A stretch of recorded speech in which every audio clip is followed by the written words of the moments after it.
বইয়ের নাম বায়াতের হাকিকত। রচনায় অধ্যাপক গোলাম আজম। প্রকাশনায় বাংলাদেশ জামাত ইসলামী। সূচিপত্র। বায়াতের হাকিকত। বায়াতের শাব্দিক অর্থ, কোরআনে এ পরিভাষার ব্যবহার। বায়াতের ব্যাখ্যা। রাসূল সাল্লাল্লাহু আলাইহি ওয়াসাল্লামের নিকট বায়াত হওয়ার অর্থ কী? এ বায়াত কি শুধু রাসূল সাল্লাল্লাহু আলাইহি ওয়াসাল্লামের কাছেই হতে হয়? প্রচলিত বায়াত, বায়াতের আসল উদ্দেশ্য, বায়াতের দাবি, সব আন্দোলনেই শপথের রীতি আছে। ইকামতের দিন ও বায়াত। আসল বায়াত মহান আল্লাহর নিকট। জামাতি জিন্দিগির গুরুত্ব। ইকামতে দিন ও জামাতি জিন্দিগি। বায়াত ও ইসলামী রাষ্ট্র। কে কোন জামাতে বায়াত হবেন? বায়াত কি প্রত্যাহার করা যায়? জামাত ইসলামী ও বায়াত। জামাতের কর্মী ও সহযোগী সদস্যদের বায়াত।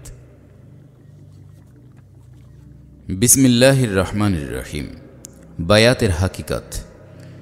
বায়াত ইসলামের একটি অত্যন্ত গুরুত্বপূর্ণ পরিভাষা। সাহাবায়ে কেরাম রাসূল সাল্লাল্লাহু আলাইহি ওয়াসাল্লামের নিকট বায়াত করেছেন। রাসূল সাল্লাল্লাহু আলাইহি ওয়াসাল্লামের ইন্তেকালের পর সাহাবায়ে কেরাম রাদিয়াল্লাহু তাআলা আজমাইন হযরত আবু বকর সিদ্দিক রাদিয়াল্লাহু তাআলা আনহু এর নিকট বায়াত করেছেন। মুসলমানদের সামষ্টিক জীবন পরিচালনার দায়িত্ব যার উপর ন্যস্ত হয়েছে, তার নিকট বায়াত করার এ তরিকা ইসলামের ইতিহাসে ব্যাপকভাবে স্বীকৃত। প্রথম 4 খলিফার পরও বায়াতের এ ধারা জারি ছিল। এমনকি যেখানে ইসলামী রাষ্ট্র ব্যবস্থা নেই, সেখানেও দ্বীনি মহলে বায়াত শব্দটি বেশ প্রচলিত আছে। আমাদের দেশে পীর মুরিদির বেলায় এ পরিভাষাটি বিশেষভাবে ব্যবহৃত হয়। যিনি মুরিদ হতে চান, তাকে পীর সাহেবের নিকট বায়াত করতে হয়। দেশে বেশ সংখ্যক পীর সাহেবান আছেন বলে এই পরিভাষাটি ব্যাপকভাবে পরিচিত। কিন্তু অনেকেই ইসলামের বায়াত পরিভাষাটির সঠিক তাৎপর্য অর্থাৎ হাকিকত জানেন না। অথচ এ বিষয়টি ইসলামী সমাজ ব্যবস্থায় অত্যন্ত গুরুত্বপূর্ণ, তাই এ সম্পর্কে আলোচনা করার বিশেষ প্রয়োজন রয়েছে। পৃষ্ঠা 5। বায়াতের শাব্দিক অর্থ। বায়াত শব্দটি আরবি বায়ুন শব্দ থেকে গঠিত। বায়ুন অর্থ বেচা কেনা, লেনদেন, বিক্রি করা, খরিদ করা। এ শব্দটি বিক্রয় ও খরিদ উভয় অর্থেই ব্যবহার করা হয়, তবে এর আসল অর্থ বিক্রয়। জিনিস দিয়ে দাম নেয়ার নাম বায়ুন এবং দাম দিয়ে জিনিস নেয়ার নাম শারাউন। এভাবেই বায়ুন অর্থ বিক্রি ও শারাউন অর্থ ক্রয়। যেহেতু বিক্রয় ছাড়া ক্রয় হতে পারে না এবং ক্রয় ছাড়া বিক্রয় হতে পারে না, সেহেতু এ দুটো শব্দই উভয় অর্থেই ব্যবহার করা হয়ে থাকে। অবশ্য বিক্রয়ের কাজটাকেই বায়াত বলা হয়। বাইআতুন শব্দের মূল অর্থ বিক্রয় বটে, কিন্তু এর গৌণ সেকেন্ডারি অর্থ হল চুক্তি, শপথ, অঙ্গীকার। বেচা কেনার ব্যাপারে ক্রেতা ও বিক্রেতার মধ্যে যেসব শর্ত, টার্মস ঠিক করা হয়, তা মেনে নেয়ার চুক্তি, শপথ, অঙ্গীকার, শ্রদ্ধা প্রদর্শন, আনুগত্য স্বীকার ইত্যাদি অর্থে ব্যবহার করা হয়। বাইআতুন শব্দের ক্রিয়াবাচক শব্দ হল বাআ। এর অর্থ শুধু বিক্রয় শব্দেই সীমাবদ্ধ নয়। এর অর্থ হয় চুক্তি করা, সম্মান প্রদর্শন করা, নেতৃত্ব মেনে নেয়া, আনুগত্যের শপথ করা, বিক্রয়ের জন্য পেশ করা, চুক্তি চূড়ান্ত করা এবং ব্যবসায় লেনদেন করা ইত্যাদি। বিখ্যাত আরবি ইংরেজি অভিধান মুআজামুল লুগাতুল আরাবিয়াতিল আসর, যার সংকলক মিল্টন কোয়ান, তাতে বায়ুন অর্থ লেখা হয়েছে to sell, to make a contract, to pay homage, to acknowledge as sovereign or leader, to place allegiance, to offer for sale, to agree on the term of a sale, to buy, to purchase, etc. এই অভিধানে বায়ুন অর্থ লেখা হয়েছে agreement, arrangement, business deal, commercial transaction, bargain, sale, purchase, homage, etcetera. পৃষ্ঠা 6। কোরআনে এ পরিভাষার ব্যবহার। কোরআন মজিদে বায়ুন শব্দটি বেচাকেনা, ব্যবসা বাণিজ্য ও রুজি রোজগারের উদ্দেশ্যে বিভিন্ন রকম কাজে লেগে থাকার অর্থে কয়েকটি সূরায় ব্যবহার করা হয়েছে। ইযা নুদিয়া লিস-সালাতি মিন ইয়াউমিল জুমআতি ফাসআউ ইলা যিকরিল্লাহি ওয়া যারুল বাই'। জুমার দিনে যখন নামাজের জন্য ডাকা হয়, তখন আল্লাহর জিকিরের দিকে দৌড়াও এবং বেচাকেনা বাদ দাও। সূরা জুমআ আয়াত 9। رجال لا تلهيهم تجارة ولا بيع عن ذكر الله সেসব লোক যাদেরকে ব্যবসা, বেচাকেনা ও কাজ কারবার ইত্যাদি কোনো কিছুই আল্লাহর জিকির থেকে গাফিল করে দেয় না। সূরা নূর আয়াত 37। এ দুটো আয়াতে জীবিকা অর্জনের সব রকম ব্যবস্থাকেই বায়ুন শব্দ দ্বারা প্রকাশ করা হয়েছে। সূরা তওবা, সূরা ফাতহ, সূরা মুমতাহিনায় বায়ুন শব্দটি রূপকভাবে বিক্রয় অর্থেই ব্যবহার করা হয়েছে, কিন্তু এখানে বিক্রয় মানে নিজের সত্তা ও জানমালকে কোনো মহান উদ্দেশ্যে আল্লাহ ও রাসূল সাল্লাল্লাহু আলাইহি ওয়াসাল্লামের নিকট সমর্পণ করার চুক্তিতে আবদ্ধ হওয়া বা ওয়াদা করা। ইন্নাল্লাহা ইশতারা মিনাল মুমিনিনা আনফুসাহুম ওয়া আমওয়ালাহুম বিআন্না লাহুমুল জান্নাহ يقاتلون في سبيل الله فيقتلون ويقتلون وعدا عليه حقا في التوراة والإنجيل والقرآن ومن أوفى بعهده من الله فاستبشروا ببيعكم الذي بايعتم به وذلك هو الفوز العظيم। অর্থ হচ্ছে, নিশ্চয়ই আল্লাহ মুমিনদের জান ও মাল বেহেশতের বদলে কিনে নিয়েছেন। তারা আল্লাহর পথে লড়াই করে, দুশমনকে মারে এবং নিজেরাও নিহত হয়। পৃষ্ঠা 7। তাওরাত, ইনজিল ও কুরআনে তাদের জন্য বেহেশত দেয়ার এই ওয়াদা আল্লাহর দায়িত্বে একটা পাকা ওয়াদা। আল্লাহর চেয়ে বেশি ওয়াদা পূরণকারী আর কে আছে? সুতরাং তোমরা সন্তুষ্ট থাকো, এটাই সবচেয়ে বড় কামিয়াবি। সূরা তওবা আয়াত 111। ইন্নাল্লাযীনা ইউবাইউনাকা ইন্নামা ইউবাইউনাল্লাহ ইয়াদুল্লাহি ফাওকা আইদিহিম। হে রাসূল, যেসব লোক আপনার নিকট বায়াত করছিল তারা আসলে আল্লাহর নিকটই বায়াত করছিল, তাদের হাতের উপর আল্লাহর কুদরতের হাত ছিল। সূরা ফাতহ আয়াত 10। লাকাদ রাদিয়াল্লাহু আনিল মুমিনিনা ইয ইউবাইউনাকা তাহতাশ শাজারাহ। হে রাসূল, আল্লাহ মুমিনদের উপর সন্তুষ্ট হয়েছেন যখন তারা গাছের নিচে আপনার নিকট বায়াত করছিল। সূরা ফাতহ আয়াত 18। ইয়া আইয়ুহান নাবিয়্যু ইযা জাআকাল মুমিনাতু ইউবাই'নাকা আলা আল্লা ইউশরিকনা بالله شيئا ولا يسرقن ولا يزنين ولا يقتلن أولادهن ولا يأتين ببهتان يفترينه بين أيديهن وأرجلهن ولا يعصينك في معروف فبايعهن واستغفر لهن الله إن الله غفور رحيم।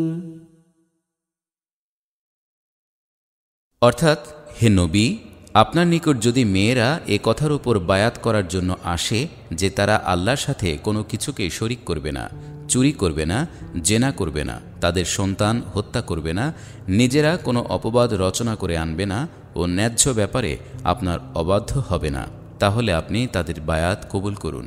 নিশ্চয় আল্লাহ অতি ক্ষমাশীল ও দয়াবান। সূরা আল মুমতাহিনা আয়াত 12। এ কয়টি আয়াতে বায়াত শব্দটি নির্দিষ্ট অর্থে ইসলামী পরিভাষা হিসেবে ব্যবহার করা হয়েছে। সূরা তাওবাতে জান ও মাল আল্লাহর নিকট সমর্পণ করার অর্থে, সূরা ফাতহে রাসূল সাল্লাল্লাহু আলাইহি ওয়াসাল্লামের নির্দেশে মৃত্যুবরণ করার অর্থে এবং সূরা মুমতাহিনায় আল্লাহ ও রাসূল সাল্লাল্লাহু আলাইহি ওয়াসাল্লামের নাফরমানি না করার ওয়াদার অর্থে বায়াত কথাটি ব্যবহৃত হয়েছে। পৃষ্ঠা ৮। আল্লাহ ও রাসূল সাল্লাল্লাহু আলাইহি ওয়াসাল্লামের পূর্ণ আনুগত্যের শপথই এসব বায়াতের আসল উদ্দেশ্য। সূরা আত-তাওবাতে বায়াত মানে মুমিনদের জান ও মালকে আল্লাহর মর্জি মতো কাজে লাগাবার এবং নিজেদের খেয়াল এবং খুশি মতো ব্যবহার না করার ওয়াদা। সূরা ফাতহে বায়াত মানে রাসূল সাল্লাল্লাহু আলাইহি ওয়াসাল্লামের নির্দেশে জীবন দেবার শপথ করা। হুদাইবিয়ার সন্ধির পূর্বে হযরত উসমান রাদিয়াল্লাহু তাআলা আনহুকে মক্কাবাসীরা হত্যা করেছে বলে গুজব শুনে কুরাইশদের বিরুদ্ধে নিরস্ত্র অবস্থায়ও উপস্থিত সকল সাহাবা যুদ্ধ করতে প্রস্তুত বলে ওই শপথ করেছিলেন। আর সূরা মুমতাহিনাতে আল্লাহ ও রাসূল সাল্লাল্লাহু আলাইহি ওয়াসাল্লামের অবাধ্য না হওয়ার ওয়াদাই বায়াতের উদ্দেশ্য। সুতরাং এসব কয়টি আয়াতেই বায়াতের সারমর্ম হল মুমিনের জানমাল, ইচ্ছা বাসনা অর্থাৎ তার পূর্ণ সত্তাকে আল্লাহর মর্জির নিকট সমর্পণ করা। এটাই ইসলাম কবুলের মর্মকথা। ইসলাম শব্দের অর্থও আত্মসমর্পণ। বায়াতের মাধ্যমেই আত্মসমর্পণের বাহ্যিক রূপ প্রকাশ পায়। পৃষ্ঠা ৯। বায়াতের ব্যাখ্যা। সূরা আত-তাওবার ১১১ নং আয়াতে আল্লাহ পাক নিজেই ঘোষণা করেছেন যে তিনি মুমিনদের জান ও মাল খরিদ করে নিয়েছেন। আল্লাহ তাআলা একথা বলেননি যে মুমিনরা তাদের জানমাল তার কাছে বিক্রয় করেছে। কিন্তু মালের মালিক যদি তার মাল নিজ ইচ্ছায় বিক্রয় না করে তাহলে সে মাল কেউ খরিদ করতে পারে না, কারণ জোর করে নিলে তা কেনা হয়েছে বলে গণ্য হয় না। সব মুমিনই আল্লাহর নিকট তাদের জান ও মাল বিক্রয় করে না। যারা বিক্রয় করে তারাই সত্যিকার মুমিন। তাই এ আয়াতে আল্লাহ একথাই বলতে চেয়েছেন যে যারা নিজ ইচ্ছায় তাদের জানমাল বিক্রয় করেছে তাদের কাছ থেকেই তিনি কিনেছেন, অর্থাৎ যাদের জানমাল তিনি কিনেছেন তারা সন্তুষ্ট চিত্তেই তা বেচতে রাজি হয়েছে। তাদের কাছ থেকে জোর করে কেনা হয়নি এবং তাদেরকে বেচতে বাধ্য করা হয়নি। কোনো জিনিস কারো কাছ থেকে কিনলে বিক্রেতাকে তার দাম অবশ্যই দিতে হয়, তা না হলে কেনার দায়িত্ব পালন করা হয় না। দাম না দিয়ে জিনিস নিলে বোঝা যায় যে মালের মালিক তার মাল কাউকে দান করেছে, বিক্রয় করেনি। তাই আল্লাহ পাক মুমিনের জানমাল কিনে নিয়েছেন বলার সাথে সাথেই দামের কথা উল্লেখ করেছেন। যে দাম তিনি দিতে চান তা দুনিয়ার কোনো জিনিস নয়। তিনি এত বিরাট মূল্য দিতে চান যা দুনিয়ার কোথাও পাওয়া যায় না। মুমিনের জানমালের বদলে তিনি বেহেশত দেবার কথা ঘোষণা করেছেন। যেহেতু বেহেশত দুনিয়ার জীবনে পাওয়ার উপায় নেই, সেহেতু এখানে নগদ দাম পরিশোধ করাও সম্ভব নয়, অর্থাৎ আল্লাহ পাক বাকিতেই মুমিনের জানমাল কিনে নিয়েছেন। আল্লাহ নগদ দাম দিচ্ছেন না বলে মুমিনের জানমালও বিক্রয় করার সাথে সাথেই তিনি নিয়ে নেন না, বরং মুমিনের জানমাল তার কাছে আমানত রাখেন। পৃষ্ঠা ১০। যদি কেনার সময় জানমাল আল্লাহর নিজের হাতেই নিয়ে নিতেন তাহলে ঝামেলায় চুকে যেত।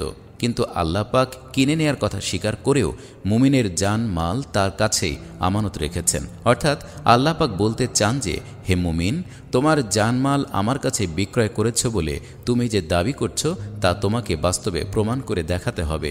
তোমার জান ও মাল আর তোমার মালিকানায় নেই। তোমার বাকি জীবনে এ জান ও মাল যদি সম্পূর্ণরূপে আমার মর্জি মতো ব্যবহার করো তাহলে আমি স্বীকার করব যে তুমি তা সত্যি আমার কাছে বিক্রয় করেছ। এ প্রমাণ দিতে পারলে মৃত্যুর পর এর দাম হিসেবে বেহেশত অবশ্যই পাবে। রাসূল সাল্লাল্লাহু আলাইহি ওয়াসাল্লামের নিকট বায়াত হওয়ার অর্থ কী? কোনো মাল একবার কারো কাছে বিক্রয় করার পর এর মালিকানা সত্ত্ব ক্রেতার হাতে চলে যায়। বিক্রেতা এ মাল আবার অন্য কারো কাছে বেচতে পারে না, কারণ এক মাল একই ব্যক্তি কেমন করে বারবার বিক্রয় করবে। মুমিন তার জান মাল আল্লাহর কাছে বিক্রয় করার পর এর মালিকানা সত্ত্ব ক্রেতার হাতে চলে গেছে, অথচ সাহাবায়ে কেরাম রাসূল সাল্লাল্লাহু আলাইহি ওয়াসাল্লামের কাছে বায়াতবদ্ধ হয়েছেন বলে কোরআন ও হাদিসে প্রমাণিত। তাই প্রশ্ন জাগে যে রাসূল সাল্লাল্লাহু আলাইহি ওয়াসাল্লামের কাছে বায়াতবদ্ধ হওয়ার মানে কি? একবার আল্লাহর কাছে জান মাল বিক্রয় করা হয়েছে, রাসূল সাল্লাল্লাহু আলাইহি ওয়াসাল্লামের নিকট আবার কি বিক্রয় করা হলো? এ প্রশ্নের সঠিক জবাব পেলেই বায়াতের হাকিকত বোঝা যাবে। আগেই বলা হয়েছে যে আল্লাহ পাক মুমিনের জান মাল কিনে তারই কাছে আমানত রেখে দেন। সচেতন মুমিন একথা ভালোভাবেই জানে যে তার যে জান ও মাল আল্লাহর মালিকানায় দিয়ে দেওয়া হয়েছে তা আল্লাহর মর্জি মতো কাজে লাগানোই সঠিক দায়িত্ব। শয়তানের ওয়াসওয়াসায় ও নফসের ধোঁকায় পড়ে পরিবার পরিজনের দাবিতে এবং আত্মীয় ও বন্ধু বান্ধবের চাপে পড়ে আল্লাহর মর্জির খেলাফ জান ও মাল খরচ করে ফেলার প্রবল আশঙ্কা অবশ্যই রয়েছে। পৃষ্ঠা 11। তাই আল্লাহর এ আমানত সঠিকভাবে আল্লাহর মর্জি মতো ব্যবহার করার উদ্দেশ্যেই সাহাবায়ে কেরাম রাসূল সাল্লাল্লাহু আলাইহি ওয়াসাল্লামের নিকট বায়াতবদ্ধ হয়েছেন। আল্লাহর নিকট জানমাল বিক্রয় করা মানে যাবতীয় মানসিক, দৈহিক ও বস্তুগত শক্তি, সামর্থ্য এবং সময়, সম্পদ ও শ্রম আল্লাহর আনুগত্যের অধীনে ব্যবহার করার ওয়াদায় আবদ্ধ হওয়া। এ ওয়াদা এমন ব্যাপক যে ইচ্ছা শক্তি, চিন্তা শক্তি, মনন শক্তি এবং বুদ্ধিবৃত্তিকেও আল্লাহর মর্জির অধীন করা বোঝায়। এইরূপ পূর্ণাঙ্গ দাবি পূরণ করতে হলে আল্লাহর সাথে গোপনে চুক্তিবদ্ধ হওয়াই যথেষ্ট নয়। মানুষ যেভাবে শয়তানের ওয়াসওয়াসা, নফসের ধোঁকা, দুনিয়ার মোহ, অন্য মানুষের প্ররোচনা ইত্যাদি দ্বারা ঘেরাও হয়ে আছে, তাতে সাংগঠনিক ব্যবস্থা ছাড়া আল্লাহর পূর্ণাঙ্গ আনুগত্য করা বাস্তবে সম্ভব হয় না। এ কারণেই আল্লাহর রাসূল সাল্লাল্লাহু আলাইহি ওয়াসাল্লামের দ্বীনি দাওয়াত যারা কবুল করেছেন তাদেরকে রাসূল সাল্লাল্লাহু আলাইহি ওয়াসাল্লামের নেতৃত্ব মেনে জামাতবদ্ধ হবার তাগিদও আল্লাহই দিয়েছেন। এ জাতীয় সাংগঠনিক বন্ধন ছাড়া আল্লাহর পূর্ণাঙ্গ আনুগত্যের পথে অগণিত বাধা দূর করা সম্ভব নয়। যারা সাংগঠনিক শৃঙ্খলা কবুল করে রাসূল সাল্লাল্লাহু আলাইহি ওয়াসাল্লামের জামাতে শরীক হতে রাজি হয়েছেন, তারা আল্লাহর পূর্ণাঙ্গ আনুগত্যের উদ্দেশ্যে সংগঠনের নির্দেশ পালন করতে ওয়াদাবদ্ধ হয়েছেন, যাতে সকল প্রকার ধোঁকা থেকে বেঁচে থাকতে পারেন। ইসলামী জামাতের আনুগত্যের মাধ্যমেই আল্লাহর আনুগত্য বাস্তবে সহজ ও সম্ভব হয়। জামাতের আনুগত্যের এ শপথই ইসলামী পরিভাষায় বায়াত নামে পরিচিত। সাহাবায়ে কেরাম রাসূল সাল্লাল্লাহু আলাইহি ওয়াসাল্লামের নিকট যে বায়াত নিয়েছেন তা এ আনুগত্যেরই শপথ। সাহাবায়ে কেরামের বাস্তব জীবন এ কথারই সাক্ষী যে তারা বায়াতের এ তাৎপর্য অক্ষরে অক্ষরে পালন করেছেন। এ বায়াতের দাবি হল রাসূল সাল্লাল্লাহু আলাইহি ওয়াসাল্লামের পূর্ণ আনুগত্য। তাই দেখা যায় যে রাসূল সাল্লাল্লাহু আলাইহি ওয়াসাল্লাম কোনো কাজের নির্দেশ দিলে বিনা ওজরে সাহাবায়ে কেরাম তা পালন করতেন। যারা কৃত্রিম ওজর পেশ করত তাদেরকে কোরআনে মুনাফিক বলা হয়েছে। একবার রাসূল সাল্লাল্লাহু আলাইহি ওয়াসাল্লাম সবাইকে যুদ্ধে যাবার হুকুম দিলেন। এক সাহাবীর মা মৃত্যুশয্যায় থাকা সত্ত্বেও তিনি যুদ্ধে যাবার জন্য প্রস্তুত হয়ে যথাসময়ে হাজির হয়ে গেলেন। পৃষ্ঠা 12। তিনি রাসূল সাল্লাল্লাহু আলাইহি ওয়াসাল্লামকে মায়ের অবস্থাটা জানালেন। ওজর পেশ করে না যাওয়ার উদ্দেশ্য অবশ্যই ছিল না, কিন্তু অবস্থা জেনে রাসূল সাল্লাল্লাহু আলাইহি ওয়াসাল্লাম তাকে মায়ের খেদমতে পাঠিয়ে দিলেন। এখানে বিশেষভাবে লক্ষ্য করার বিষয় যে ওই সাহাবী মাকে এই অবস্থায় ফেলে যাওয়া সম্ভব নয় বলে নিজেই যুদ্ধে না যাবার সিদ্ধান্ত নেননি, কারণ বায়াতের দরুন এমন সিদ্ধান্ত নেবার কোনো ইখতিয়ার নেই বলে তিনি বিশ্বাস করতেন। সিদ্ধান্ত নেয়ার অধিকার রাসূল সাল্লাল্লাহু আলাইহি ওয়াসাল্লামের হাতে তিনি তুলে দিয়েছেন বায়াতের মাধ্যমে। তাই কোনো ওজর আপত্তি দেখিয়ে রাসূল সাল্লাল্লাহু আলাইহি ওয়াসাল্লামের আদেশ পালন না করার সিদ্ধান্ত তিনি নেননি।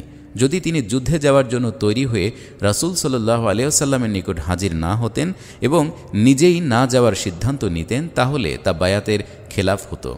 রাসূল সাল্লাল্লাহু আলাইহি ওয়াসাল্লাম অবস্থা জেনে তাকে মায়ের খেদমত করার অনুমতি দেওয়ার ফলে তিনি যুদ্ধে না যেয়েও এর সওয়াব পেয়ে গেলেন।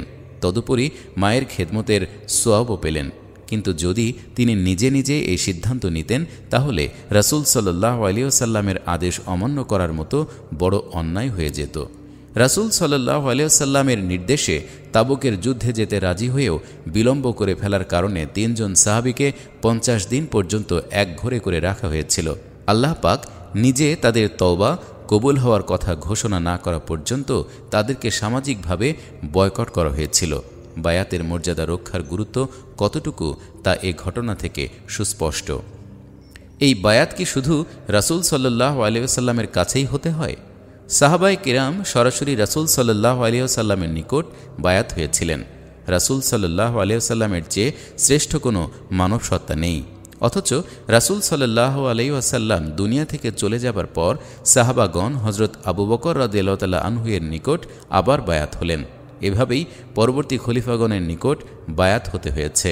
এর দ্বারা একথাই প্রমাণিত হয় যে ইসলামে বায়াত এমন এক জরুরি নিয়ম যা রাসূল সাল্লাল্লাহু আলাইহি ওয়াসাল্লামের পরও চালু রাখতে হয়েছে এবং উম্মতের মধ্যে এই নিয়ম চিরদিনই চালু থাকা উচিত। পৃষ্ঠা 13। অবশ্য রাসূল সাল্লাল্লাহু আলাইহি ওয়াসাল্লামের নিকট বায়াত ও পরবর্তী কারো নিকট বায়াতের মধ্যে আনুগত্যের ব্যাপারে বিরাট পার্থক্য রয়েছে। সর্বাবস্থায় বিনা শর্তে আল্লাহর রাসূল সাল্লাল্লাহু আলাইহি ওয়াসাল্লামের আনুগত্য করতে হয়, কিন্তু রাসূল সাল্লাল্লাহু আলাইহি ওয়াসাল্লাম ছাড়া অন্য কারো আনুগত্য অন্ধভাবে করা চলে না। কুরআন সুন্নাহর অধীনে তাদের আনুগত্য করতে হয়। রাসূল সাল্লাল্লাহু আলাইহি ওয়াসাল্লামের আনুগত্য নিরঙ্কুশ ও নিঃশর্ত, অন্যের বেলায় তা শর্তাধীন। এখন প্রশ্ন হলো, ইসলামী বিধান অনুযায়ী এই বায়াত কার নিকট হওয়া উচিত? ইতিহাস থেকে এ কথাই প্রমাণিত হয় যে মুসলমানদের জামাতে বা সংগঠনের দায়িত্বশীলের নিকট বায়াত হতে হয়।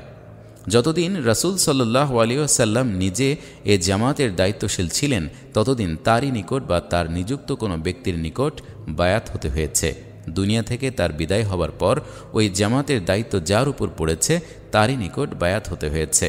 অর্থাৎ সাহাবায়ে কেরামের সময় থেকেই এ বিরাট শিক্ষা চলে এসেছে যে মুসলমানদেরকে জামাতবদ্ধ হয়ে থাকতে হবে এবং যিনি ওই জামাতের নেতা নির্বাচিত হন তারই কাছে বায়াত হতে হবে। জামাতবিহীন অবস্থায় থাকা মুসলমানদের উচিত নয় এবং জামাতবদ্ধ হবার প্রমাণই হল জামাতের আমিরের নিকট বায়াত হওয়া। বর্তমানে সারা দুনিয়ার 125 কোটি মুসলমান এক জামাতবদ্ধ অবস্থায় নেই, তাই গোটা উম্মতের কোনো একজন নেতা বা আমির নেই। এমনকি কোনো এক দেশের সব মুসলমানও এক জামাতবদ্ধ নয়। প্রকৃত অবস্থায় যে বর্তমানে মুসলিমদের মধ্যে জামাতবদ্ধ হওয়ার চেতনাই দুর্বল হয়ে গেছে। এমনকি ওলামায়ে কেরামের মধ্যে এ চেতনা ব্যাপক নয়। এ কারণেই মুসলিমদের জীবনেই ইসলামের প্রভাব এত কমে গেছে। প্রচলিত বায়াত। সাহাবায়ে কেরামের যুগে যে উদ্দেশ্যে বায়াতের প্রচলন হয়েছিল, বর্তমানে ওই মহান উদ্দেশ্য চালু না থাকলেও বায়াতের পরিভাষা সমাজে এখনও প্রচলিত আছে। পৃষ্ঠা 14। বেশ কয়েকটি আরব দেশের বাদশাগণ সরকারি দায়িত্ব গ্রহণের অংশ হিসেবে দেশের নাগরিকদের বায়াত গ্রহণ করেন। এই বায়াত দ্বারা বাদশার নেতৃত্বে পরিচালিত সরকারের প্রতি নাগরিকদের আনুগত্য প্রকাশ করাই আসল উদ্দেশ্য। আমাদের দেশে পীর সাহেবানগণ তাদের মুরিদদের বায়াত গ্রহণ করেন। বায়াত গ্রহণ করেন। দিনের ব্যাপারে পীর সাহেবের হেদায়েত অনুযায়ী চলবার ওয়াদাই এ বায়াতের উদ্দেশ্য। বায়াতের আসল উদ্দেশ্য। রাসূল সাল্লাল্লাহু আলাইহি ওয়াসাল্লামের নিকট সাহাবায়ে কিরাম যে উদ্দেশ্যে বায়াত করতেন সেটাই হলো আসল উদ্দেশ্য। ওই উদ্দেশ্যে বায়াতের পদ্ধতি চালু করতে হলে কয়েকটি শর্ত পূর্ণ হতে হবে। 1. রাসূল সাল্লাল্লাহু আলাইহি ওয়াসাল্লাম ইকামাতের দিনের যে আন্দোলন করেছিলেন সে আন্দোলনের দাওয়াত সমাজে পেশ করতে হবে। 2. এ দাওয়াতে সাড়া দিয়ে যারা আন্দোলনে শরিক হতে আগ্রহী তাদেরকে সংগঠিত করতে হবে। 3. তাদের মন, মগজ ও চরিত্রকে ইকামাতের দিনের উদ্দেশ্যে গড়ে তুলবার ব্যবস্থা করতে হবে। 4. যারা ইকামতের দিনের বিরাট দায়িত্ব ভালোভাবে বুঝে নিয়ে তাদের জান ও মাল আল্লাহর দিনকে বিজয়ী করার উদ্দেশ্যে কাজে লাগাতে আগ্রহী তাদের নিকট থেকে বায়াত নিতে হবে। 5. ইকামতের দিনের উদ্দেশ্যে গঠিত জামাতের সদস্যদের দ্বারা যিনি জামাতের আমির নির্বাচিত হন তারই নিকট বায়াত করতে হবে। এ নিয়মে যদি বায়াত চালু হয় তাহলে তা প্রকৃতপক্ষে কোনো ব্যক্তির নিকট বায়াত করা বুঝায় না, বরং ইসলামী জামাত বা সংগঠনের নিকটই বায়াত করা বুঝায়। পৃষ্ঠা 15। মূলত বায়াত ব্যক্তি বিশেষের নিকট নয়, ইসলামী সংগঠনের নিকট করাই যুক্তিযুক্ত। অবশ্য কোনো ব্যক্তির নিকটই বায়াতের শপথনামা পেশ করতে হয়, কেননা সংগঠন কোনো জীবন্ত সত্তা নয় যার নিকট তা পেশ করা যায়। তাই সংগঠনের দায়িত্বশীলের মাধ্যমে ইসলামী সংগঠনের নিকট বায়াত করতে হয়। ইখওয়ানুল মুসলিমুন ও জামাতে ইসলামীর মতো যেসব সংগঠন ইকামতে দিনের উদ্দেশ্যে আন্দোলন চালিয়ে যাচ্ছে তাদের মধ্যে বায়াতের এ ধারণাই চালু রয়েছে। যারা জামাতে ইসলামীর সদস্য রুকন হন তারা শপথ গ্রহণের মাধ্যমে সংগঠনের নিকট বায়াত হন। জামাতের গঠনতন্ত্রের ৮ নং ধারা অনুযায়ী আমিরে জামাত বা তার কোনো প্রতিনিধির সামনে সদস্য পদের রুকনিয়াতের শপথ গ্রহণ করতে হয়। এ শপথই বায়াত হিসেবে গণ্য। বায়াতের দাবি। ইকামতের দিনের মহান লক্ষ্যে পরিচালিত কোনো ইসলামী সংগঠনের নিকট যে ব্যক্তি বায়াত করেন তার নিকটে বায়াতের দাবি নিম্নরূপ। 1. এই বায়াতের মাধ্যমে জান ও মাল অর্থাৎ তার গোটা সত্তা যা আল্লাহর নিকট বিক্রয় করা হয়েছে তার সাংগঠনিক পদ্ধতিতে ইকামতের দিনের উদ্দেশ্যে ব্যবহার করার শপথই নেওয়া হলো। তাই এ নিয়মেই জান ও মাল আল্লাহর পথে ব্যয় করতে হবে। 2. ইসলামী সংগঠনের পক্ষ থেকে তাকে যে কোনো নির্দেশ বা দায়িত্ব দেয়া হবে তা কোরআন ও সুন্নাহ বিরোধী না হলে বিনা দ্বিধায় পালন করতে হবে এবং এ ব্যাপারে দুনিয়ার কোনো রকম ক্ষয়ক্ষতির পরোয়া করা চলবে না। 3. যদি সংগঠনের কোনো দায়িত্বশীলের নির্দেশ সঠিক নয় বলে কারো মনে হয় তাহলে সংশ্লিষ্ট দায়িত্বশীলদের সাথে আলোচনা করে মীমাংসায় পৌঁছাতে হবে। আলোচনা ছাড়াই নির্দেশ পালনে অবহেলা করা হলে বায়াতের খেলাপ হবে বলে এ বিষয়ে সাবধান থাকতে হবে। পৃষ্ঠা 16। 4. কোনো বিশেষ অসুবিধা বা ওজরের কারণে যদি কোনো নির্দেশ পালন করা অসম্ভব মনে হয় তাহলে দায়িত্বশীলের নিকট ওই ওজর পেশ করতে হবে। সংগঠন যে সিদ্ধান্ত দেয় তাই চূড়ান্ত বিবেচনা করতে হবে। সংগঠনের কোনো সিদ্ধান্ত ছাড়া নিজেই কোনো ওজরের অজুহাতে নির্দেশ পালন না করলে বায়াতের খেলাফ কাজ হয়েছে বলে গণ্য হবে। সব আন্দোলনেই শপথের রীতি আছে। বায়াতের মর্ম কথা হল আনুগত্যের শপথ।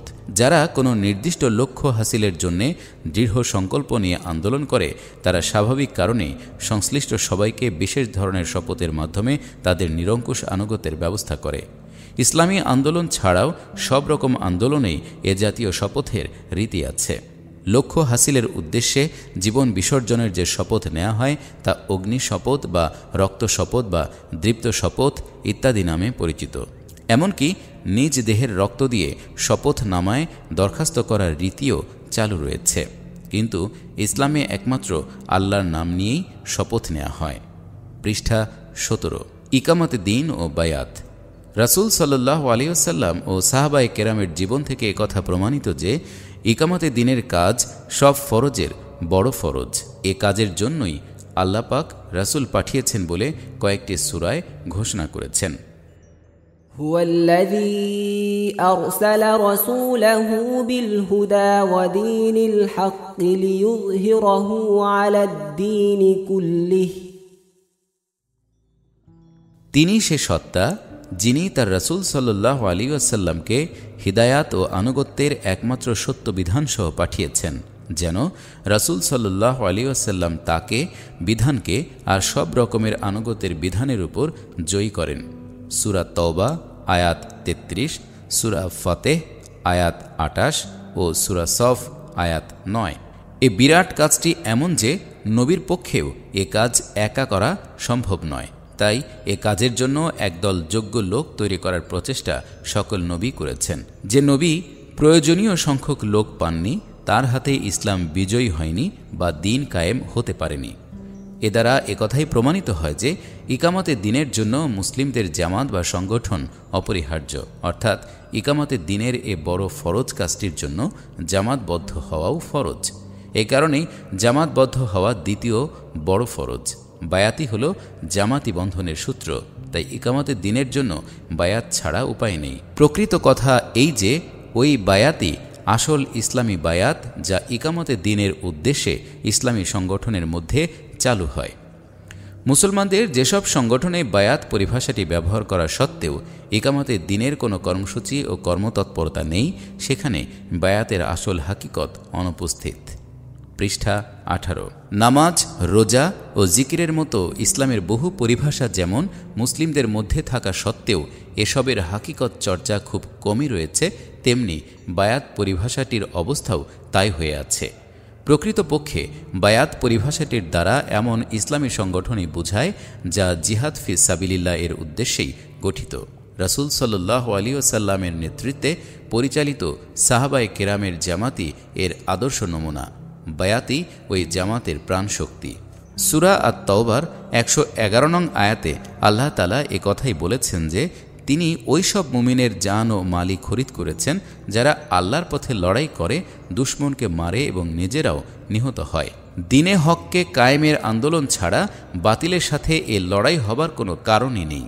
সুতরাং কুরআন পাকে যে বায়াতের কথা বলা হয়েছে তা জিহাদ ফি সাবিলিল্লাহর উদ্দেশ্যেই। ইকামতে দিনের আন্দোলনের জন্যই বায়াত দরকার, আর বায়াতের মাধ্যমেই জামাতবদ্ধ হতে হয়। জামাতবদ্ধ না হয়ে ইকামতে দিনের দায়িত্ব পালন করা সম্ভব নয়। ইকামতে দিনের সাথে জামাত ও বায়াতের সম্পর্ককে নামাজ ও ওযু সম্পর্কের সাথে তুলনা করা যায়। আল্লাহ পাক নামাজের জন্যই অজুকে ফরজ করেছেন। নামাজই হলো আসল ফরজ। ওই ফরজটি অজু ছাড়া হয় না বলেই অজুও ফরজ। তেমনিভাবে জামাত ও বায়াত ছাড়া ইকামতে দিনের দায়িত্ব পালন করা সম্ভব নয়। ইকামতে দিনই আসল ফরজ।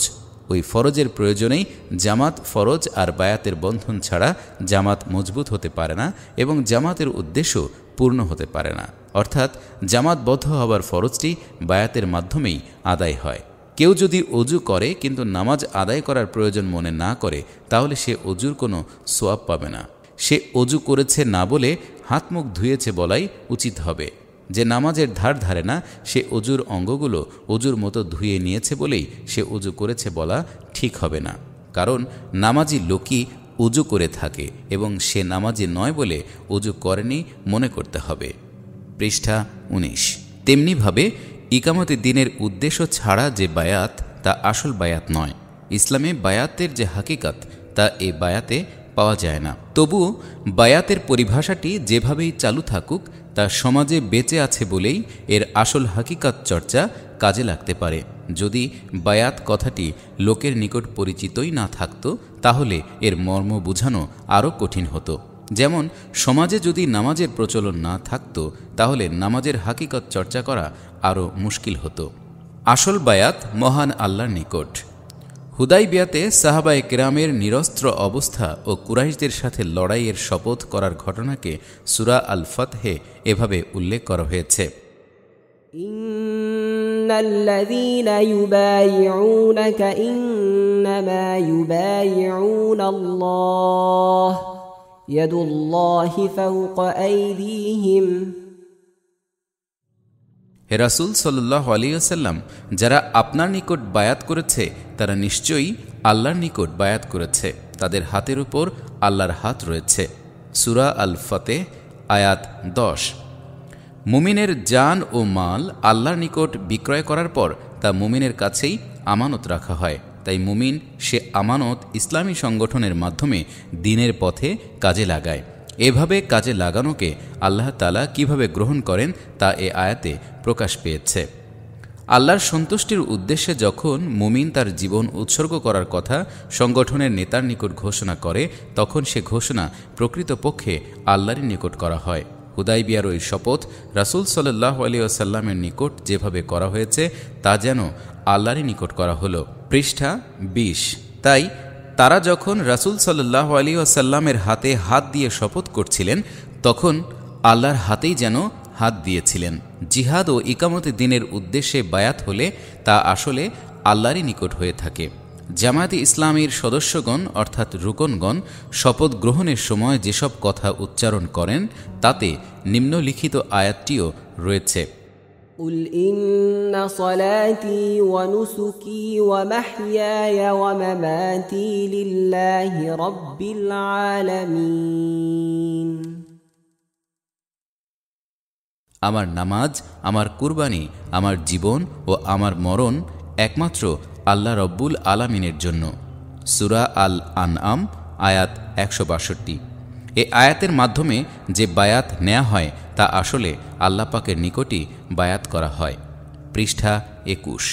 জামায়াতি জিন্দিগির গুরুত্ব। মানুষ সামাজিক জীব, ইসলাম মানুষেরই জন্য। তাই ইসলাম স্বাভাবিকভাবেই এমন বিধান দিয়েছে যা মানব সমাজের সকল ক্ষেত্রেই প্রযোজ্য। ব্যক্তির সমষ্টি সমাজ, তাই ব্যক্তিকে সমাজ জীবনের উপযোগী করে গড়ে তোলার জন্য ইসলাম এত বিস্তারিত বিধিবিধান দিয়েছেন। ব্যক্তি জীবন থেকে রাষ্ট্রীয় ও আন্তর্জাতিক পর্যায় পর্যন্ত একটি ভারসাম্যপূর্ণ পূর্ণাঙ্গ বিধানই মানব জাতির কল্যাণের জন্য অপরিহার্য। এ জাতীয় বিধান একমাত্র আল্লাহই দিতে সক্ষম। তাই ইসলামই একমাত্র বিশ্বজনীন বিধান। ওই পূর্ণাঙ্গ বিধানকে মানব সমাজে চালু করার দায়িত্ব দিয়েই রাসূল সাল্লাল্লাহু আলাইহি ওয়াসাল্লামকে পাঠানো হয়েছে। সমাজ গঠনের কাজ সামাজিক প্রচেষ্টা ছাড়া কিছুতেই সম্ভব নয়। ইসলামকে বিজয়ী করার জন্য রাসূলের চেয়ে বেশি যোগ্য কেউ হতে পারে না, কিন্তু সব রাসূলের জীবনে ইসলাম বিজয়ী হয়নি। কারণ ইসলামকে বিজয়ী করার যোগ্য একদল লোক জোগাড় না হলে যোগ্যতম রাসূলের পক্ষেও এ কাজ সমাধা করা সম্ভব নয়। এ কারণেই প্রত্যেক রাসূল সকল মানুষকে দ্বীনের দাওয়াত দেওয়ার পর যারা সাড়া দিয়েছেন, তাদেরকে ফাত্তাকুল্লাহা ওয়া আতিউন, আল্লাহকে ভয় করো এবং আমার আনুগত্য করো বলে সাংগঠনিক দাওয়াতও দিয়েছেন। এ দ্বারা কথাই প্রমাণিত হয় যে রাসূল সাল্লাল্লাহু আলাইহি ওয়াসাল্লামের প্রতি ঈমান আনা যেমন ফরজ, ঈমানদারদের জামাতবদ্ধ হওয়াও তেমনি ফরজ। পৃষ্ঠা 22। রাসূল সাল্লাল্লাহু আলাইহি ওয়াসাল্লাম জামাতি জিন্দেগির উপর গুরুত্ব আরোপ করতে গিয়ে বলেছেন, আনা আমুরুকুম বিখামসিন আল্লাহু আমারানি বিহিন্নাল জামাআতি ওয়াস সামঈ ওয়াত তাআতি ওয়াল হিজরতি ওয়াল জিহাদি ফি সাবিলিল্লাহ। আমি তোমাদেরকে এমন 5টি কথার হুকুম দিচ্ছি যা আল্লাহ আমাকে হুকুম করেছেন: সংগঠনবদ্ধ হওয়া, নেতার কথা শোনা, আনুগত্য করা, হিজরত করা ও আল্লাহর পথে জিহাদ করা। মুসনাদে আহমদ, তিরমিজি। ইযা কানা সালাসাতুন ফি সাফারিন ফালইউআম্মিরু আহাদুকুম, যখন 3 জন লোক সফরে যাও তখন তোমাদের একজনকে আমির বানাও। আবু দাউদ। মান ফারাকাল জামাআতা শিবরং ফাকাদ খলা রিবকাতাল ইসলামি মিন উনুকিহি, যে ব্যক্তি জামাত পরিত্যাগ করল সে ইসলামের শিকল তার গলা থেকে ছুঁড়ে ফেলল। মুসনাদে আহমদ ও তিরমিজি। মুসলিম জীবনে জামাতের এ বিরাট গুরুত্বের দরুনি ফরজ নামাজ জামাতে আদায় করার জন্য এত তাগিদ হাদিসে রয়েছে।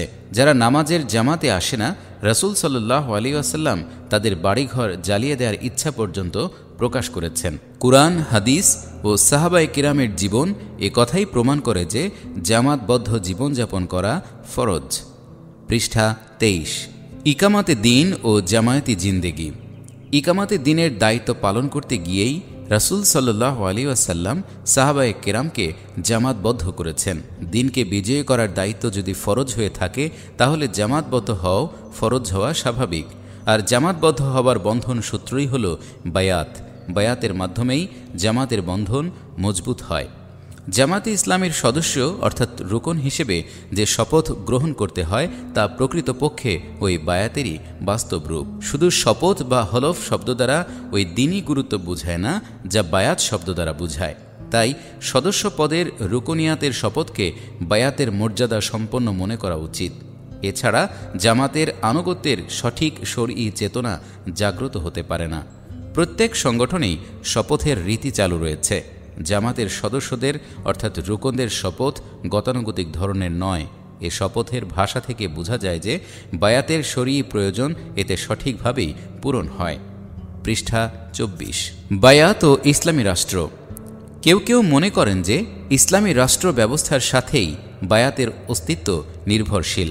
তাদের মতে রাষ্ট্র ব্যবস্থা না থাকলে বায়াতেরও প্রয়োজন নেই। এ কথার যুক্তি বোধগম্য নয়। ইসলামী রাষ্ট্র ব্যবস্থা আপনিতেই চালু হয় না। জামাতবদ্ধ প্রচেষ্টার ফলেই ইসলামী রাষ্ট্র ব্যবস্থার জন্ম। আর জামায়াতি জিন্দেগির সাথেই বায়াতের সম্পর্ক। বায়াতের মজবুত সূত্রে আবদ্ধ জামাতের মাধ্যমেই ইসলামী রাষ্ট্র ব্যবস্থা কায়েম হওয়া সম্ভব। সুতরাং বায়াতের ফসলই ইসলামী রাষ্ট্র। ইসলামী রাষ্ট্র বায়াত ব্যবস্থা ছাড়া কায়েমই হতে পারে না। মদিনায় ইসলামী রাষ্ট্র ব্যবস্থা কায়েম হবার পূর্বে রাসূল সাল্লাল্লাহু আলাইহি ওয়াসাল্লামের মাক্কি জীবনে কি সাহাবায়ে কেরাম বায়াতভুক্ত হননি? রাসূল সাল্লাল্লাহু আলাইহি ওয়াসাল্লামের নিকট বায়াতভুক্ত হওয়ার জন্য কি ইসলামী রাষ্ট্র কায়েম পর্যন্ত অপেক্ষা করা হয়েছিল? যুক্তির বিচারেও একথা না মেনে উপায় নেই যে জামাত ও বায়াতি আগে এবং ইসলামী রাষ্ট্র পরে। কে কোন জামাতে বায়াতভুক্ত হবেন? আহলে সুন্নাত ওয়াল জামাত কথাটির অস্তিত্ব থাকলেও এর সাংগঠনিক কোনো রূপ নেই। 4 মাযহাবের অনুসারী ও আহলে হাদিস হিসেবে পরিচিত সকল মুসলিমই আহলে সুন্নাত ওয়াল জামাতের অন্তর্ভুক্ত। তাদেরকে সংক্ষেপে সুন্নি বলা হয়। আহলে সুন্নাতের অন্তর্ভুক্ত কোনো মাযহাবী শিয়া মতাবলম্বীগণকে তাদের মধ্যে গণ্য করেন না, অর্থাৎ শিয়াগণ সুন্নি হিসেবে গণ্য নন। পৃষ্ঠা 25। আহলে সুন্নাত ওয়াল জামাত বলতে তাদেরকে বোঝায় যারা রাসূলুল্লাহ সাল্লাল্লাহু আলাইহি ওয়াসাল্লাম ও সাহাবায়ে কেরামের জামাতের অনুসারী। আল্লাহ পাক তার রাসূল সাল্লাল্লাহু আলাইহি ওয়াসাল্লামকে একমাত্র উৎকৃষ্ট আদর্শ উসওয়াতুন হাসানা ঘোষণা করেছেন এবং রাসূল সাল্লাল্লাহু আলাইহি ওয়াসাল্লাম তার সাহাবাগণকে তার আদর্শের সত্যিকার অনুসারী বলে সার্টিফিকেট দিয়েছেন। অর্থাৎ আল্লাহর রাসূল সাল্লাল্লাহু আলাইহি ওয়াসাল্লামই একমাত্র উসওয়াতুন হাসানা বটে, কিন্তু ইত্তেবায়ে রাসূল সাল্লাল্লাহু আলাইহি ওয়াসাল্লামের আনুগত্যের ব্যাপারে সাহাবায়ে কেরামই উসওয়ায়ে হাসানা। আহলে সুন্নাত ওয়াল জামাতের অন্তর্ভুক্ত দুনিয়ার সকল মুসলমান সাংগঠনিক আকারে কোনো জামাত নয়। জামাতের আসল পরিচয়ই হল ইমারত। আমির ছাড়া কোনো জামাত হতে পারে না। দুনিয়ার সকল সুন্নি কোনো এক ইমারতের অধীন নয়, এমনকি একই দেশের সকল সুন্নিগণও এক আমিরের নিকট বায়াত হন না। সুতরাং এটাই স্বাভাবিক যে সুন্নিদের মধ্যে যারা ইকামতের দিনের উদ্দেশ্যে কোনো সংগঠন অর্থাৎ জামাত কায়েম করেন, তাদের মধ্য থেকে ওই জামাতের একজন আমির নির্বাচিত হবেন। ওই জামাতের আর সব সদস্য ওই নির্বাচিত আমিরের মাধ্যমেই বায়াতভুক্ত হবেন। এ আমির শুধু এ জামাতের অন্তর্ভুক্ত লোকদেরই আমির। যারা এ জামাতে যোগদান করবে না তারা আহলে সুন্নাত ওয়াল জামাতের অন্তর্ভুক্ত হলেও এ জামাতের আমিরের নিকট তাদের বায়াত হওয়া জরুরি নয়। এ কারণেই জামাত ইসলামের আমির দেশের সকল সুন্নি মুসলমানের আমির নন। যারা জামাত ইসলামের সদস্য বা রুকন হন, শুধু তারাই এই আমিরের মাধ্যমে জামাতের নিকট বায়াতভুক্ত হন। এমনকি জামাত ইসলামের নিষ্ঠাবান কর্মী হলেও সদস্য অর্থাৎ রুকন না হওয়া পর্যন্ত কেউ বায়াতের মধ্যে সামিল বলে গণ্য হয় না। এমন অনেক যোগ্য কর্মী আছেন যারা সদস্যদের অর্থাৎ রুকনদের চেয়েও বেশি কাজ করেন, কিন্তু তারা নিজের জান ও মাল ইকামতের দিনের জন্য উৎসর্গ করার শপথ নিতে রাজি না হলে তাদেরকে সদস্য বা রুকন হিসেবে গণ্য করা হয় না। এর শপথকেই ইসলামী পরিভাষায় বায়াত বলা হয়। পৃষ্ঠা ২৬। বায়াত কি প্রত্যাহার করা যায়? আসল বায়াত তো আল্লাহ তাআলার নিকটই করা হয়। এ বায়াত ঈমানের দাবি। এ বায়াত প্রত্যাহার করা মানে ঈমান ত্যাগ করা। বেহেশতে যাবার নিয়ত থাকলে এ বায়াত প্রত্যাহার করার কথা চিন্তা করাও অসম্ভব। কিন্তু ওই বায়াতের দাবি পূরণের জন্য ইকামতের দিনের উদ্দেশ্যে গঠিত কোনো জামাতের নিকট যে বায়াত করতে হয় তা দিনের স্বার্থে অবশ্যই প্রত্যাহার করা যেতে পারে। কোনো জামাতের নিকট বায়াতভুক্ত হবার পর যদি এর চাইতেও উন্নত মানের দ্বীনী জামাতের সন্ধান পাওয়া যায়, তাহলে নিম্নমানের জামাতের নিকট থেকে বায়াত প্রত্যাহার করে ওই উন্নত মানের জামাতের নিকট বায়াত নেয়াই উচিত।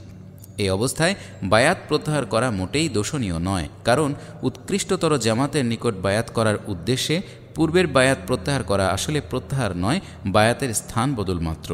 কিন্তু নিজের কোনো দুর্বলতার দরুন বা ইসলামী আন্দোলনের পথে চলা কঠিন মনে করে যদি কেউ বায়াত প্রত্যাহার করে বা জামাত পরিত্যাগ করে, তাহলে সে ঈমানের চরম দুর্বলতার পরিচয় দেয়। এ বিষয়ে হাদিসে কঠোর সতর্কবাণী উচ্চারণ করা হয়েছে। ইয়াদুল্লাহি মাআল জামাআতি ওমান সাজ্জা সুজ্জা ফিন্নার। জামাতের সাথে আল্লাহর রহমত থাকে, যে বিচ্ছিন্ন হয় সে দোজখেই নিক্ষিপ্ত হয়। তিরমিজি। পৃষ্ঠা ২৭। মান মাতা ওয়ালাইসা ফি উনুকিহি বায়াতুন মাতা মাইতাতুন জাহিলিয়াতান। যে ব্যক্তি বায়াতের বন্ধন ছাড়াই মারা গেল সে জাহিলিয়াতের মৃত্যুবরণ করল। মুসলিম। মান খরাজা মিন তাআতি ওয়া ফারাকাল জামাআতা ফামাতা মাইতাতান জাহিলিয়াতুন। যে ব্যক্তি আনুগত্য পরিত্যাগ করল এবং জামাত থেকে বিচ্ছিন্ন হয়ে মারা গেল সে জাহিলিয়াতের মৃত্যুবরণ করল। মুসলিম। পৃষ্ঠা ২৮। জামাতে ইসলামী ও বায়াত। জামাতে ইসলামের আমির ও সদস্যদের অর্থাৎ রুকনদের মধ্যে বায়াতের এ সম্পর্কের ব্যাপারে যাতে আনুগত্যের সীমা সামান্য লঙ্ঘন না হয়, সে উদ্দেশ্যে একটি গঠনতন্ত্র দ্বারা গোটা সংগঠন পরিচালিত ও নিয়ন্ত্রিত হয়। আমিরকে সদস্যদের বা রুকনদের ভোটে নির্বাচিত মজলিসে শুরার নিকট জবাবদিহি করতে হয়। কোরআন ও সুন্নাহর দৃষ্টিতে আমিরের কোনো ভুল হলে সংশোধনমূলক পদক্ষেপ নেবার জন্য গঠনতন্ত্রে সুস্পষ্ট বিধান রয়েছে। এমনকি আমিরের বিরুদ্ধে অনাস্থা প্রকাশ করার জন্য গঠনতান্ত্রিক পদ্ধতি আছে। পীর মুরিদির মধ্যে বায়াতের পরিভাষাটি সীমাবদ্ধ অর্থে ব্যবহার করা হয়। জামাতের মধ্যে সদস্য পদের অর্থাৎ রুকনিয়াতের শপথের ক্ষেত্রে তা অনেক ব্যাপক অর্থে প্রচলিত। জামাতের সদস্য তথা রুকন হওয়া মানে আল্লাহর দ্বীনের জন্য জান ও মাল আল্লাহর নামে ও তাঁরই সন্তুষ্টির আশায় সম্পূর্ণ উৎসর্গ করার শপথ নেয়া। বায়াতের যে অর্থ সাহাবায়ে কেরামের যুগে ছিল, জামাতের সদস্য পদ তথা রুকনিয়াত দ্বারা সে অর্থই বুঝায়। জামাতের গঠনতন্ত্রে বায়াত পরিভাষাটি ব্যবহার করা না হলেও এর চেতনা ও তাৎপর্য অবশ্যই সদস্য পদের তথা রুকনিয়াতের শপথের মধ্যে রয়েছে। আল্লাহর দ্বীন কায়েমের মহান সংকল্প নিয়ে নিজের জান ও মাল, সময় ও শ্রম এবং দৈহিক ও মানসিক যাবতীয় যোগ্যতা কুরবানি দেবার যে শপথ নিয়ে জামাতের সদস্য পদ তথা রুকনিয়াত কবুল করতে হয়, তা যে কুরআন ও হাদিসের পরিভাষায় বায়াতেরই অনুরূপ সে উপলব্ধি ও চেতনা সৃষ্টি এ পুস্তিকার মূল উদ্দেশ্য। পৃষ্ঠা 29। আল্লাহ পাক বায়াতের এ চেতনা দ্বারা সকল সদস্যকে অর্থাৎ রুকনকে উদ্বুদ্ধ করুন ও কর্মতৎপর রাখুন, আমিন। 1941 সালে মাওলানা মওদুদী রহমতুল্লাহ আলাইয়ের উদ্যোগে লাহোরে সর্বপ্রথম যখন জামাতে ইসলামী গঠিত হয়, তখন জামাতের প্রতিষ্ঠাতা সদস্যগণ তথা রুকনগণ যে শপথ গ্রহণ করেছিলেন তার বিবরণ নিম্নরূপ। সর্বসম্মতভাবে সৈয়দ আবুল আলা মওদুদী সাহেবকে আমির নির্বাচিত করা হয়। বায়াতের প্রচলিত রীতি অবলম্বন করা হয়নি, বরং গোটা জামাত একসাথে এ শপথ নিয়েছে যে উপরোক্ত ব্যাখ্যা অনুযায়ী সবাই আমিরের আনুগত্য করবেন এবং তার হুকুম মেনে চলবেন।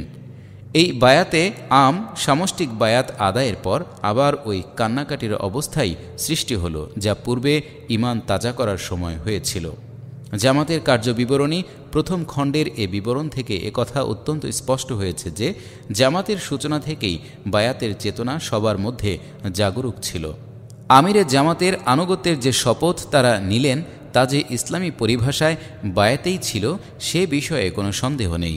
সুতরাং জামাতের সদস্যগণ তথা রুকনগণ যে শপথ নেন তা অবশ্যই বায়াত হিসেবে গণ্য। জামাতের কর্মী ও সহযোগী সদস্যদের বায়াত। যারা জামাতের সদস্য পদের তথা রুকনিয়াতের শপথ নেননি কিন্তু কর্মী ও সহযোগী সদস্য হিসেবে ইসলামী আন্দোলনে শরিক আছেন, তারা সদস্যদের তথা রুকনদের মতো পূর্ণাঙ্গ বায়াত না করলেও ইকামতে দ্বীনের উদ্দেশ্যে আংশিক বায়াত করেন। যারা সহযোগী সদস্য হন তারা জামাতের সাথে সহযোগিতার শপথ গ্রহণ করেন এবং যারা কর্মী তারা সদস্য তথা রুকন হওয়ার পথে এগিয়ে যাবার শপথই করেন। সদস্যদের তথা রুকনদের বায়াত হল গজিমাতের বায়াত তথা দৃঢ় সংকল্পের বায়াত। পৃষ্ঠা 30। যারা কর্মী তারা এর প্রস্তুতি গ্রহণেরই বায়াত নেন, আর যারা সহযোগী তারা সহায়তা করার জন্য বায়াত নেন। কিন্তু ইমানের দাবি হল পূর্ণাঙ্গ বায়াত। ইমানের এ দাবি পূরণের জন্য প্রত্যেক ইমানদারেরই আকাঙ্ক্ষা, আগ্রহ ও সংকল্প থাকা উচিত, কারণ ইমানের আসল উদ্দেশ্য হল আল্লাহর সন্তুষ্টি ও আখিরাতের কামিয়াবি। এ মহান উদ্দেশ্য হাসিল করতে হলে পূর্ণাঙ্গ বায়াতের পথেই এগিয়ে যেতে হবে। আল্লাহ পাক আমাদেরকে আখিরাতের সাফল্য লাভ করার লক্ষ্যে পরিপূর্ণভাবে বায়াতভুক্ত হয়ে শরঈ দাবি পূরণ করার তৌফিক দান করুন, আমিন। সমাপ্ত।